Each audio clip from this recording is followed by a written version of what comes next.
Hi friends, welcome to Chandra foods అండి. ఈరోజు నేను బాక్స్కి ఎగ్ హల్వా చేసి చూపిస్తానండి. రొటీన్గా చేసే ఎగ్ హల్వా కన్నా ఈ స్టైల్లో చేసిన ఎగ్ హల్వా చాలా టేస్టీగా ఉంటుందండి. ఎంతో రుచికరంగా ఉండే ఎగ్ హల్వా అండి, చాలా టేస్టీగా ఉంటుందండి.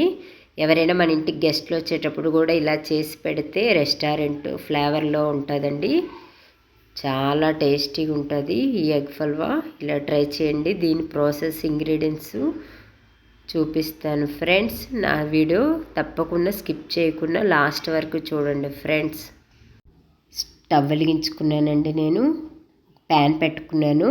ప్యాన్లో గ్లాసుల వాటరు, చిన్న బౌల్ పెట్టుకున్నాను. బౌల్లో కూడా వాటర్ నింపి పెట్టుకున్నానండి. దాంట్లో దిగే ప్లేటు, సరిపోయిన ప్లేట్ పెట్టుకున్నాను. ఆ ప్లేట్ మీద 4 కప్స్ పెట్టుకున్నాను.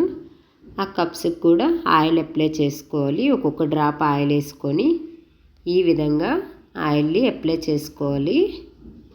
4 ఎగ్స్ తీసుకున్నానండి. ఒక ఎగ్ బ్రేక్ చేసి ఇలా బౌల్లో వేసుకోవాలి. మొత్తం 4 బౌల్లో 4 ఎగ్స్ వేసుకున్నాను బ్రేక్ చేసి.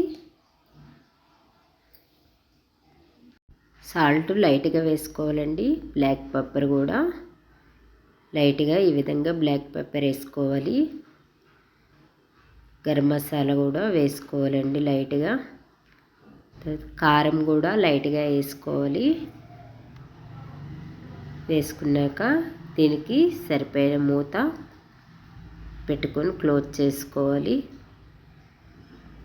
15 మినిట్స్లో బాయిల్ అయిపోతాయండి స్టీమ్తో. ఈ విధంగా చాలా టేస్ట్గా ఉంటాయి ఈ స్టీమ్తో ఇలా ఉడికిన ఎగ్గలు. క్యాప్సికమ్ తీసుకొని చిన్నగా కట్ చేసి పెట్టుకున్నానండి. ఈ విధంగా చిన్నగా కట్ చేసుకోవాలి.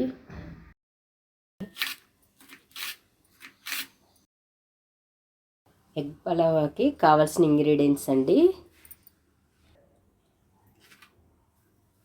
ఎగ్ పలావాకి కావాల్సిన ఇంగ్రీడియంట్స్: ఒక ఆనియన్ తీసుకొని సన్నగా కట్ చేసి పెట్టుకున్నాను.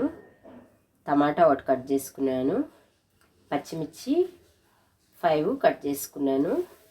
క్యాప్సికమ్ ఒకటి కట్ చేసి పెట్టుకున్నాను సన్నంగా. కొత్తిమీర, క్యారెట్ తురుము పెట్టుకున్నాను. దానికి కావాల్సిన ఎగ్ పలావాకి కావాల్సిన ఇంగ్రీడియంట్స్: బాయిల్ చేసుకున్న కప్ ఎగ్గుల్ని ఈ విధంగా తీసుకోవాలి.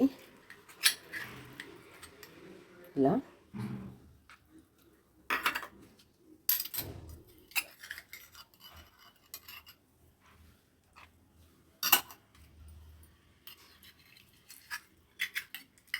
టేస్ట్ బాగుంటుందండి ఈ స్టైల్లో చేసుకుంటే.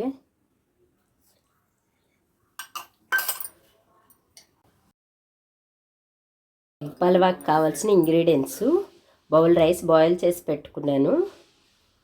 ఎగ్గలు, కప్ ఎగ్గలు బాయిల్ చేసి పెట్టుకున్నాను. సన్నగా తరిమి పెట్టుకున్న ఆనియన్, కొత్తిమీర, క్యాప్సికమ్, పచ్చిమిర్చి. స్టవ్ వెలిగించుకున్నానండి. స్టవ్ వెలిగించుకొని ప్యాన్ పెట్టుకున్నాను. 2 స్పూన్స్ ఆయిల్ వేసుకున్నాను. ఆయిల్ వేసుకోవాలి. నెయ్యి 1 స్పూన్ వేసుకుంటున్నాను నేను. జీలకర్ర, సాజీరా,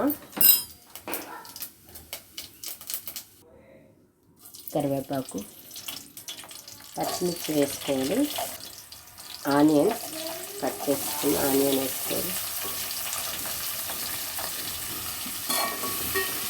ఆనియన్స్ కాసేపు మగ్గాక మిగతా ఇంగ్రీడియంట్స్ వేసుకోవాలి.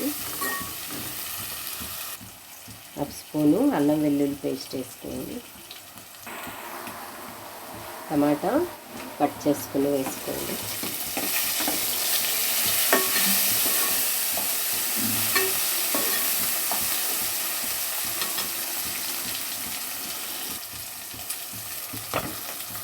క్యాప్సికమ్ వేసుకోవాలి.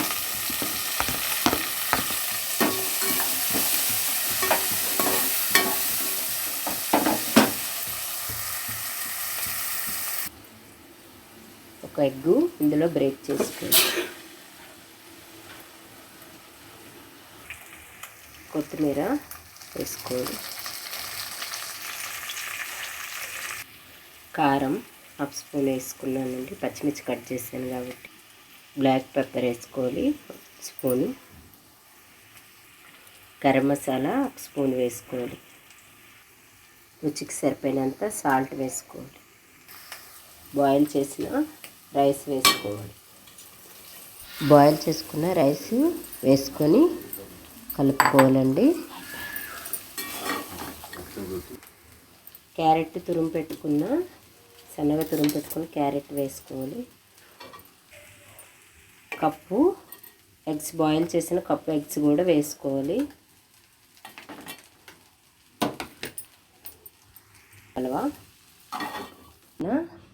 ఎగ్ పల్వాని బౌల్లోకి సర్వీస్ చేసుకోవాలి.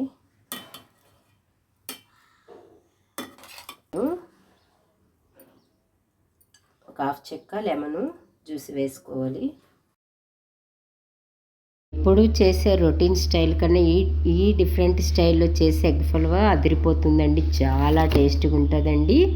పిల్లలు, పెద్దవాళ్ళు మన ఇంటికి ఎవరు గెస్ట్లు వచ్చినా కూడా బాగా ఇష్టంగా తింటారండి. చాలా బాగుంటుంది. చంద్ర ఫుడ్కి లైక్, షేర్, సబ్స్క్రైబ్ చేయండి. Thank you friends.